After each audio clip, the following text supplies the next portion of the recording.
मुख्य रूप से कुंभ मेले 4 प्रकार के होते हैं। कुंभ मेला, अर्ध कुंभ, पूर्ण कुंभ और महाकुंभ। आस्था, संस्कृति और एकता का संगम महाकुंभ मेला 13 जनवरी 2025 से शुरू हो गया है। बताया जा रहा है कि ये 144 साल बाद वाला महाकुंभ है, जिस वजह से इसका महत्व कई गुना बढ़ जाता है। ऐसे में करोड़ों की संख्या में श्रद्धालु प्रयागराज के त्रिवेणी संगम में पवित्र स्नान करने के लिए पहुंच रहे हैं। मान्यताओं अनुसार महाकुंभ में स्नान करने से मोक्ष की प्राप्ति होती है, साथ ही मनुष्य को उसके सभी पापों से मुक्ति मिल जाती है। बता दें, महाकुंभ मेला 26 फरवरी तक लगा रहेगा। मकर संक्रांति के दिन कुंभ मेले का पहला शाही स्नान था और अब अगला शाही स्नान मौनी अमावस्या पर यानी 29 जनवरी को है। मित्रों, सनातन धर्म में कुंभ मेले का एक अलग ही महत्व है। ये पूरे विश्व का सबसे बड़ा धार्मिक मेला माना जाता है। यह मेला हर 12 साल में एक बार आयोजित किया जाता है, जिसमें दुनिया भर से लोग भाग लेते हैं और पवित्र नदी में स्नान करते हैं। लेकिन सोचने वाली बात यह है कि आखिर 12 साल में एक बार ही क्यों होता है कुंभ मेला। नमस्कार दर्शकों, स्वागत है आपका विंग्स ब्लेड पर। एक बार फिर बता दें कि इस मेला में आस्था का सबसे बड़ा जमावड़ा देखने को मिलता है। इस मेले की तैयारी की शुरुआत कई महीने पहले से ही हो जाती है। इसका आयोजन पवित्र नदियों के तट पर स्थित 4 तीर्थ स्थलों के निकट होता है। यह उत्तराखंड में गंगा के किनारे हरिद्वार, मध्य प्रदेश में शिप्रा नदी पर उज्जैन, महाराष्ट्र में गोदावरी नदी पर नासिक और उत्तर प्रदेश में 3 नदियों गंगा, यमुना और सरस्वती के संगम स्थल प्रयागराज पर आयोजित होता है।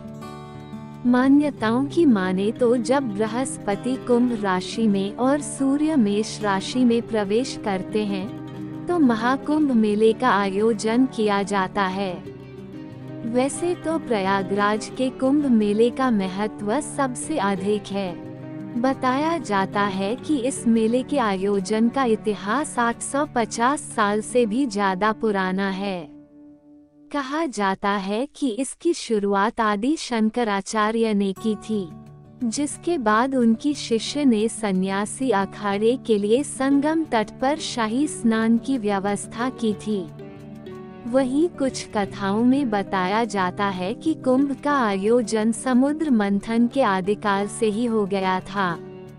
ये था कि देवताओं और असुरों ने मिलकर समुद्र मंथन किया था।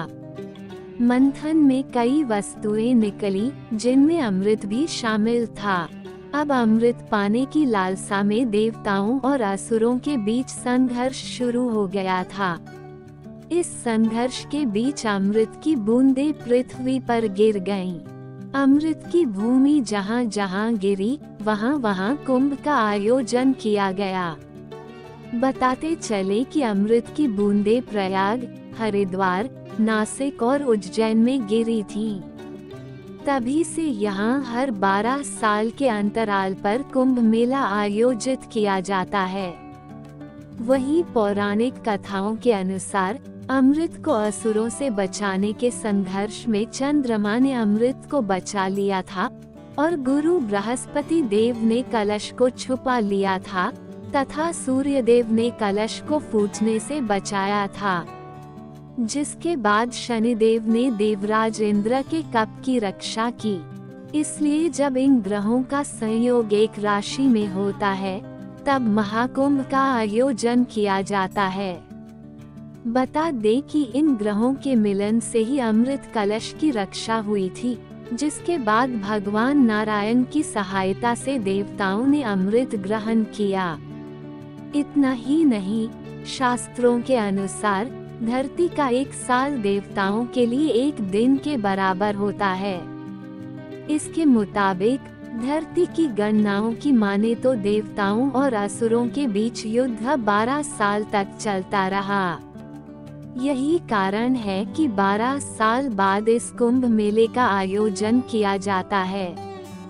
वैदिक ज्योतिष के अनुसार गुरु एक राशि में लगभग 1 साल तक रहते हैं और राशि चक्र लगाते हुए 12 साल का समय लेते हैं। इसलिए 12 साल बाद इन पवित्र जगहों पर कुंभ मेले का आयोजन किया जाता है। कुंभ के लिए निर्धारित स्थान पर हर 3 साल बाद मेले का आयोजन होता है। वहीं बृहस्पति जब कुंभ राशि में और सूर्य मेष राशि में होते हैं, तब हरिद्वार में कुंभ का आयोजन शुरू होता है। अब जानते हैं कुंभ मेले के प्रकार कितने होते हैं। महाकुंभ मेला, ये केवल उत्तर प्रदेश के प्रयागराज में आयोजित किया जाता है। ये हर 144 साल में या 12 पूर्ण कुंभ मेलों के बाद आता है। पूर्ण कुंभ मेला, ये हर 12 साल में आता है।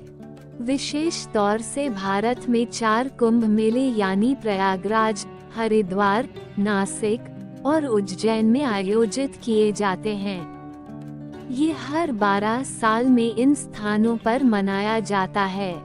अर्ध कुंभ मेला, अर्ध कुंभ का अर्थ है आधा कुंभ मेला, जो देश में हर 6 साल में केवल 2 जगहों यानी हरिद्वार और प्रयागराज में आयोजित किया जाता है। कुंभ मेला, यह मेला 4 अलग अलग जगहों पर आयोजित किया जाता है। इन मेलों में लाखों लोग आध्यात्मिक उत्साह के साथ हिस्सा लेते हैं। माघ कुंभ मेला, इसे मिनी कुंभ मेले के रूप में भी जाना जाता है, जो सालाना तथा केवल प्रयागराज में ही मनाया जाता है। ये हिंदू कैलेंडर के अनुसार माघ महीने में आयोजित किया जाता है। यहाँ पर भी भक्त लाखों की भीड़ में स्नान करने आते हैं। साल 2025 में प्रयागराज के संगम किनारे इस मेले का आयोजन किया जा रहा है। संगम के दौरान गंगा और यमुना नदी का साक्षात रूप देखने को मिलता है और सरस्वती नदी का अदृश्य रूप से मिलन होता है। इस वजह से प्रयागराज का महत्व और भी बढ़ जाता है। वैसे तो प्रयागराज के अलावा उज्जैन, नासिक और हरिद्वार में अर्धा कुंभ मेला हर 6 साल पर आयोजित किया जाता है, लेकिन साल 2025 में होने वाला महाकुंभ मेला का महत्व सबसे ज्यादा होता है। धार्मिक मान्यताओं को अनुसार महाकुंभ मेला के दौरान प्रयागराज में स्नान व ध्यान करने से सभी पाप नष्ट हो जाते हैं और व्यक्ति जन्म मरण के बंधन से मुक्त हो जाता है।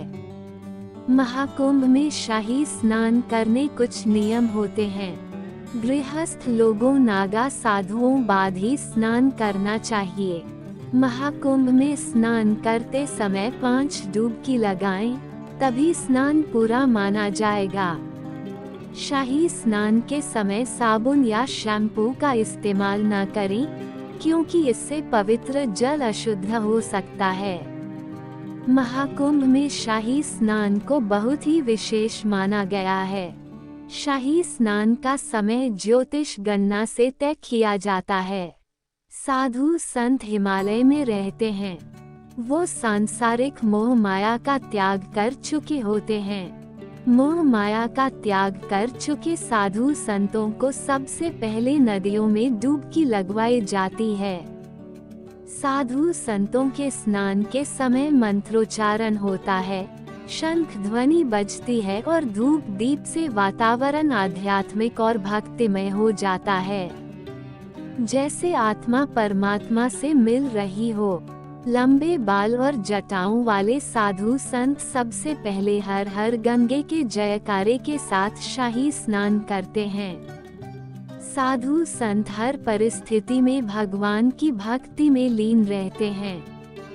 साधु संतों पर मौसम का भी असर नजर नहीं आता है।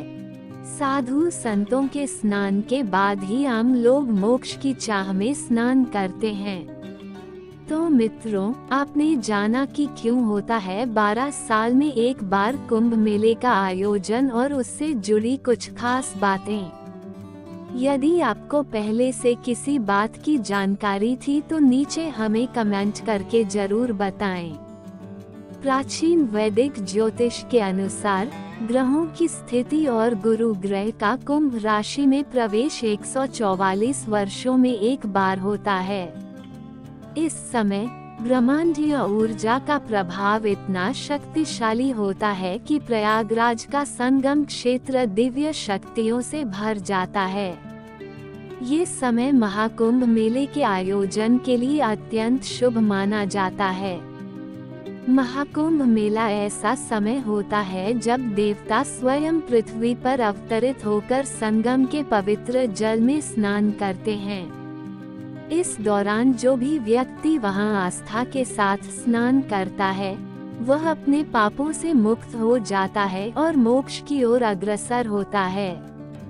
महाकुंभ मेला पहली बार कब आयोजित हुआ, इसका सटीक प्रमाण नहीं है, लेकिन इसे भारतीय इतिहास के सबसे प्राचीन आयोजनों में से एक माना जाता है। चंद्रगुप्त मौर्य, हर्षवर्धन और अकबर के शासनकाल में भी महाकुंभ मेले का उल्लेख मिलता है। इसके धार्मिक और आध्यात्मिक महत्व को देखते हुए इसे सभी राजाओं और संतों ने संरक्षण दिया।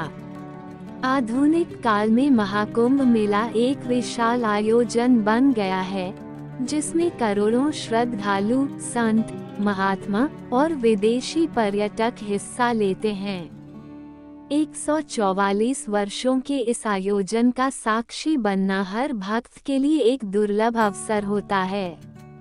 महाकुंभ की विशेषताएं: संगम का स्नान, गंगा, यमुना और अदृश्य सरस्वती का संगम, जहां स्नान करने से व्यक्ति मोक्ष प्राप्त करता है। संतों का समागम: इस आयोजन में भारत के कोने कोने से साधु संत आते हैं। धार्मिक प्रवचन और अनुष्ठान: मेले के दौरान विभिन्न धार्मिक अनुष्ठान, यज्ञ और प्रवचन आयोजित किए जाते हैं।